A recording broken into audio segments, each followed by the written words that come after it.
The newspapers called it an invasion. March 1972, Bangkok, Thailand. Bruce Lee, a Chinese-American actor and martial artist, had arrived in the capital with a proposition that bordered on a declaration of war. He would walk into the most respected Muay Thai gym in the city and challenge not one fighter, not 10 fighters, but the entire gym. 65 men who had spent their lives perfecting the art of 8 limbs, the most feared striking system in Southeast Asia. The message was clear. Kung Fu was coming to Thailand, and it was coming through the front door. The tension between Chinese and Thai martial arts had been building for years. Thailand viewed Muay Thai as their national treasure, a combat system refined over centuries, proven in the most brutal competitions in the world. The idea that Kung Fu, that Chinese martial arts with their forms and philosophy, could challenge Muay Thai's supremacy was seen as insulting. Worse, it was seen as an attack on Thai national pride itself. When Bruce Lee's challenge was issued through underground channels 3 weeks earlier, the response from Bangkok's fighting community was immediate and unified. Let him come. Let this Chinese movie star learn what happens when performance meets real violence. The heat in Bangkok that March was suffocating. The kind of heat that made every breath feel like swallowing hot soup, that turned air into something you wore rather than breathed. In a gym on the outskirts of the city, far from the tourist districts where foreigners paid to watch sanitized versions of Muay Thai, 65 fighters trained under conditions that would break most people within a week. Corrugated metal roof that turned the interior into an oven. Concrete floors stained with decades of sweat and blood. Heavy bags hanging from chains that had rusted in the humidity. The constant rhythm of shins hitting pads, elbows cutting air, knees driving into held targets. The smell of liniment and tiger balm mixed with sweat. This was where real Muay Thai lived. This was where champions were forged.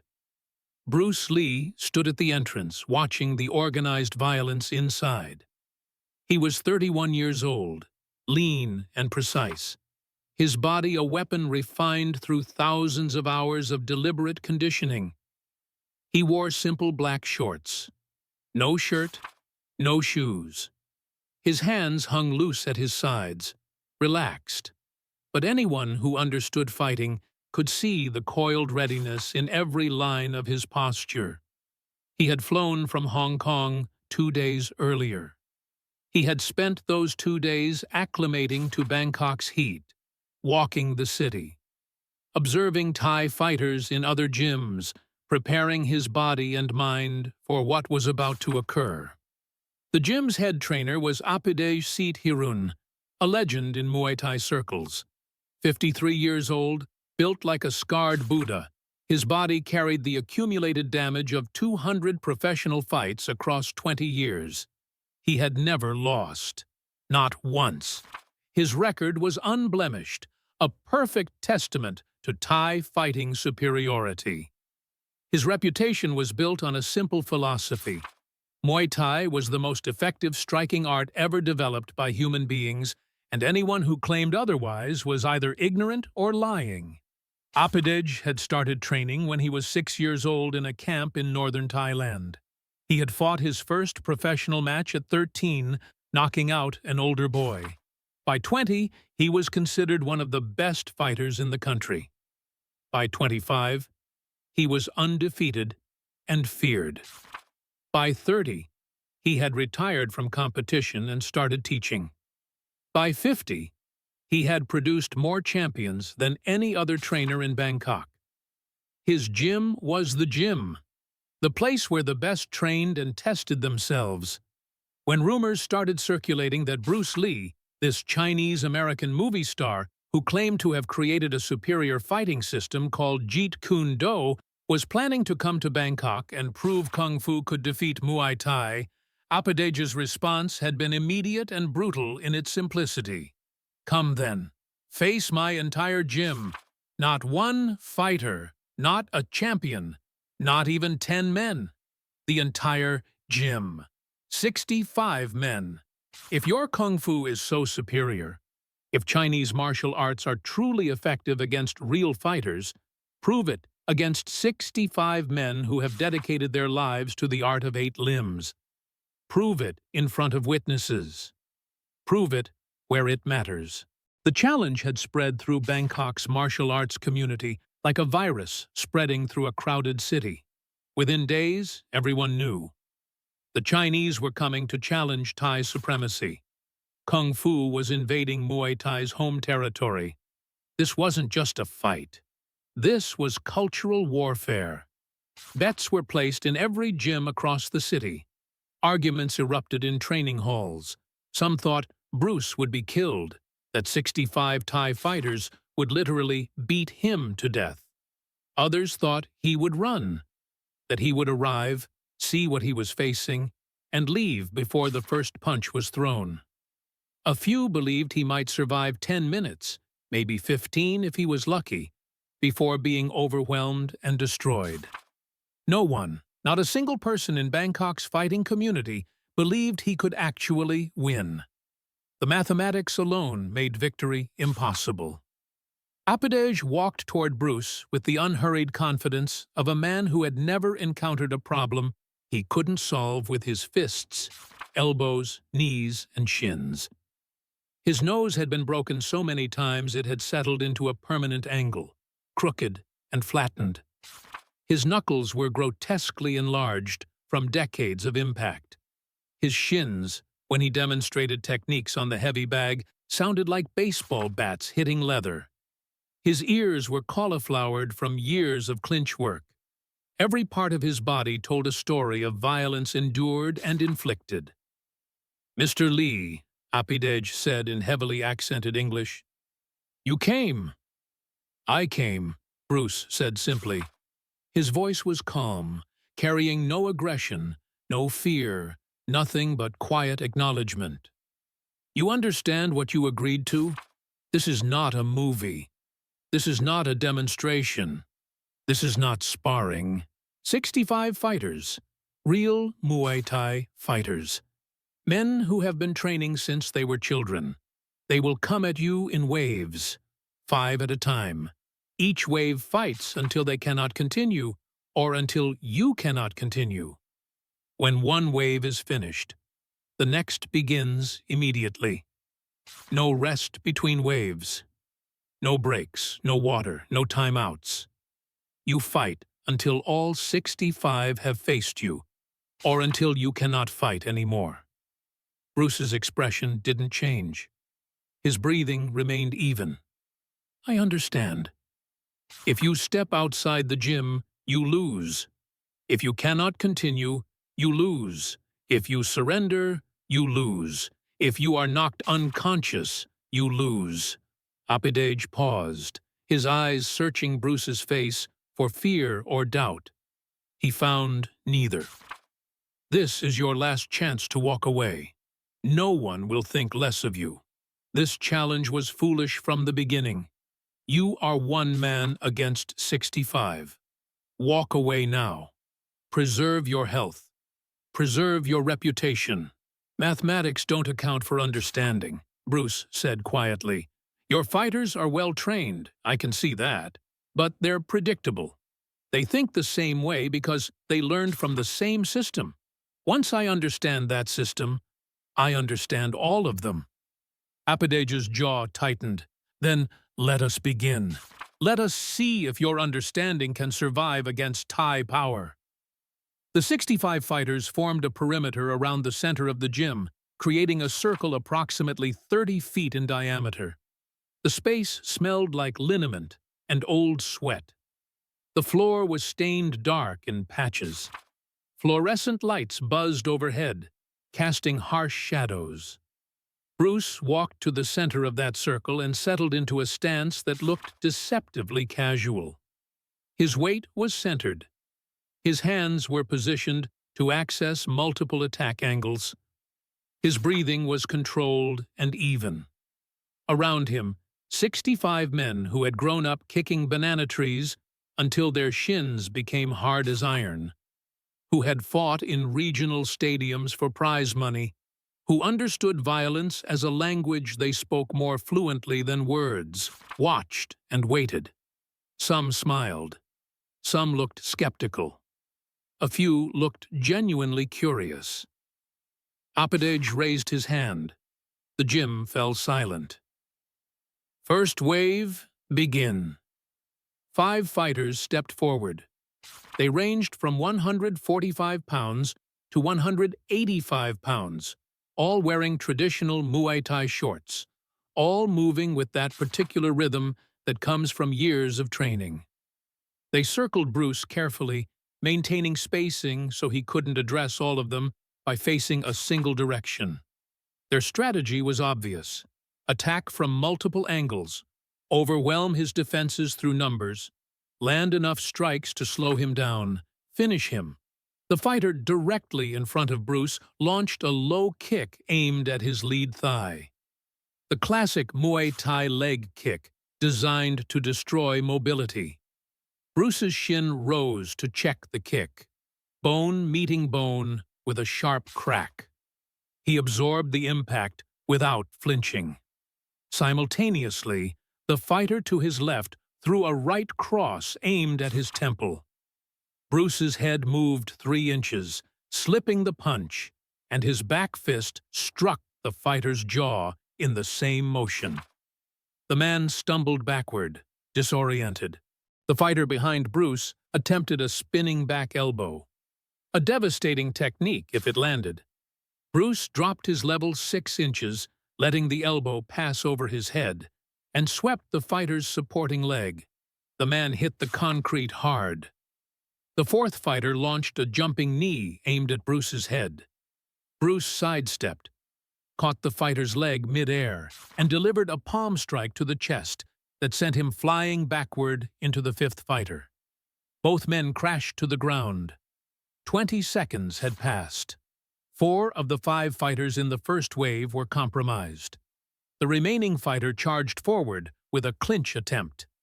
Bruce's hand shot up, breaking the grip before it could be established.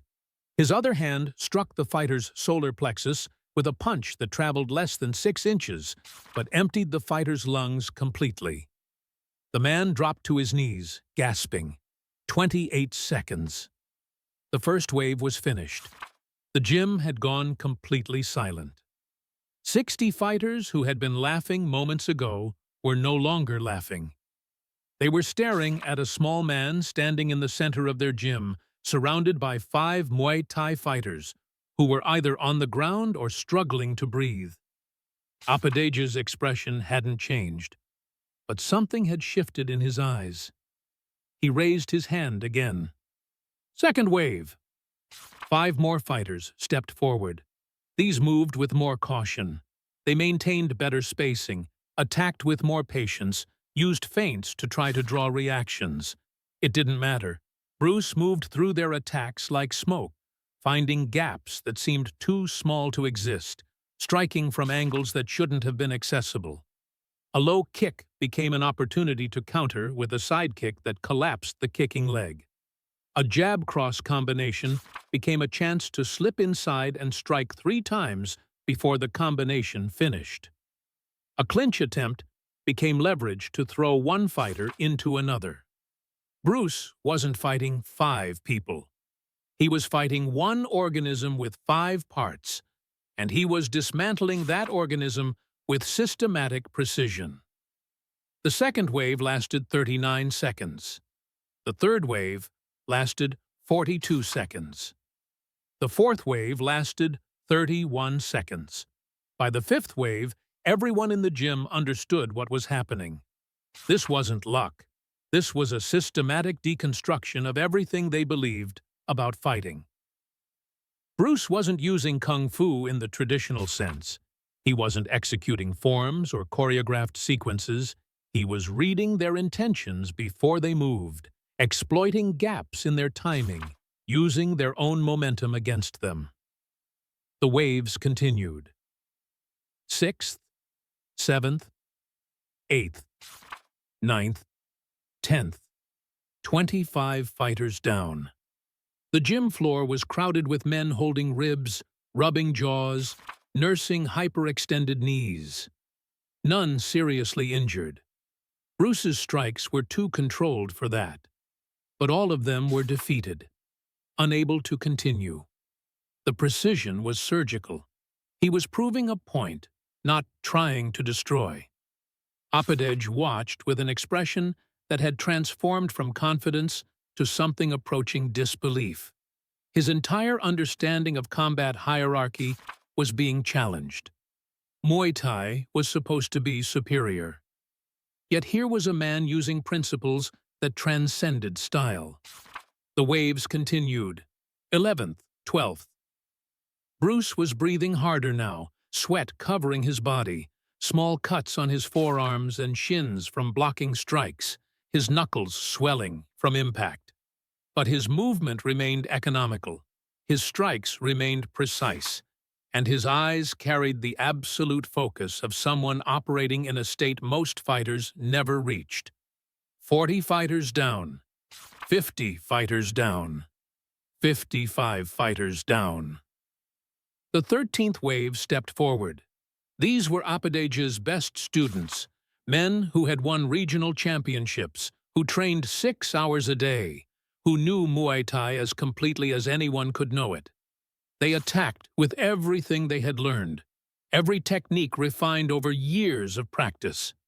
Bruce moved through them like water flowing around stones. A high kick was checked and countered with a side kick to the hip. A double jab cross was slipped and answered with a back fist hook combination. A clinch attempt was broken and turned into a sweep. A jumping knee was avoided and punished with a leg kick. An elbow strike was redirected and countered with a palm strike to the chest. 60 fighters down. 5 remained. Apidej stepped forward and raised his hand. "Stop!" The 5 remaining fighters froze, looking at their master with confusion and relief. Apidej walked to the center of the gym where Bruce stood, surrounded by 60 men in various states of defeat. The silence was absolute. Every person in that gym understood they had just witnessed something that would be talked about for generations. "Mr. Lee," Apidej said quietly. His voice carried the weight of 30 years of certainty collapsing. "I have trained fighters my entire adult life. I started when I was 6 years old. I have been involved in Muay Thai for 47 years. I have seen champions. I have seen prodigies. I have never seen what I just saw." Bruce stood waiting, his breathing controlled despite nearly an hour of continuous combat. Sweat dripped from his body, blood from small cuts mixed with the sweat. But he was standing, undefeated. "You were right," Apidej continued, loud enough for everyone to hear. "And I was wrong. I believed Muay Thai was superior to all other arts. I believed our techniques, our training methods made us unbeatable. I believed that Chinese martial arts were inferior, that Kung Fu was performance rather than fighting." He turned to face his students. "But Mr. Lee has shown us something I should have understood years ago. The art doesn't make the fighter. The fighter makes the art. A truly great fighter transcends style." He turned back to Bruce and bowed. A deep bow. The bow of a master acknowledging a truth he had been blind to.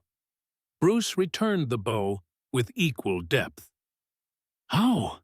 Apidej asked, his voice barely above a whisper. 65 fighters, the best in Bangkok.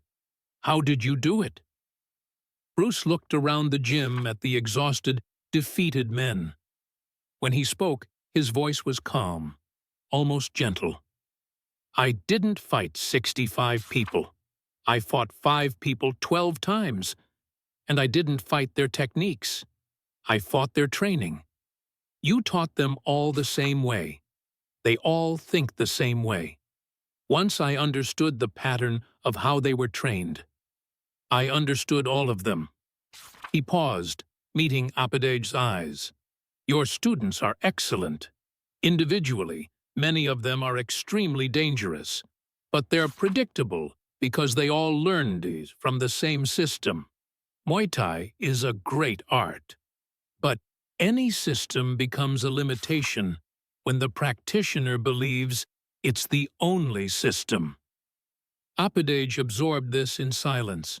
Around them, 65 fighters listened to words that challenged everything they had built their identities on. "Kung Fu didn't invade Thailand today," Bruce continued. "Understanding invaded. The understanding that fighting transcends style, that a great fighter adapts to whatever is in front of him rather than forcing his art onto every situation. That's not Chinese, that's not Thai, that's universal." He looked at the defeated fighters. "You are all skilled. You are all dangerous. But you've been taught to see fighting through the lens of Muay Thai only. Expand that lens. Study other arts, not to replace Muay Thai, but to understand where it fits in the larger picture of combat. The fighter who understands multiple systems will always have an advantage over the fighter who only understands one." The gym remained silent. The 65 fighters who had entered that day believing they understood combat left understanding that their education had just begun. The newspapers would report it as an invasion. The martial arts community would debate it for decades. Some would claim it never happened. Others would insist they were there. But everyone who actually witnessed what occurred in that Bangkok gym on that March day in 1972 left with the same knowledge. They had seen a barrier broken, a boundary crossed, a demonstration of fighting ability that existed beyond national identity or traditional style. Bruce Lee walked out of the gym the same way he had entered, quietly. No ceremony. His body marked with the evidence of combat, small cuts and swelling and bruises, but walking, moving, undefeated. Behind him, Apidej stood in the center of his gym, surrounded by his defeated students, holding a truth he would carry for the rest of his life. Kung Fu hadn't invaded Thailand. Something far more dangerous had invaded, the idea that everything they thought they knew might be incomplete.